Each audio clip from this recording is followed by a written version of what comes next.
গত মাসে আমার জাপান সফর ছিল। এই যে বাংলাদেশের যে গাড়িগুলো চালান, বেশিরভাগ গাড়ি আসে কিন্তু জাপান থেকে। হাজার হাজার গাড়ি একটা জাহাজ বহন করতে পারে, হাজার হাজার গাড়ি। এটার সাগরের মধ্যে ভাসাইলো কে? সবাই বলুন, ভাসালো কে? হাজার হাজার গাড়ি নিয়ে জাপানিজ গাড়িগুলো আমাদের চট্টগ্রামের এয়ারপোর্টের বন্দরে ভিড়ে। যুক্তরাষ্ট্রে আমি দেখেছি বিশাল বিশাল জাহাজ। আপনারা টাইটানিক জাহাজের নাম শুনেছেন?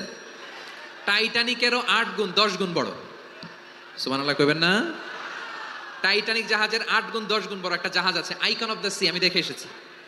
রয়্যাল ক্যারিবিয়ান দেখে এসেছি। সাগরের সামনে জেটিতে যখন দাঁড়ালাম, জাহাজটা যখন যায়, আমার মনে হচ্ছে একটা শহর, গোটা শহর, the entire city is floating on the water. পুরো একটা শহর মনে হয় পানির উপর দিয়ে ভেসে যাচ্ছে। পড়েন সুবহানাল্লাহ। এই যে আইকন অফ দ্য সি, এই ক্রুজ, এই জাহাজটা, এটার ভেতরে স্টেডিয়াম আছে, সুইমিং পুল আছে, শপিং মল আছে, রেস্টুরেন্ট আছে, ক্লাব আছে, 3000 4000 রুম বিশিষ্ট, কক্ষ বিশিষ্ট হোটেল আছে। এই সবগুলোর নিয়ে এগুলো চলে সাগরের এই দোলার মধ্যে, জলোচ্ছ্বাসের মধ্যে। এই সাগরের ভেতরে এই জাহাজগুলোর ভাষায় রাখছে কে?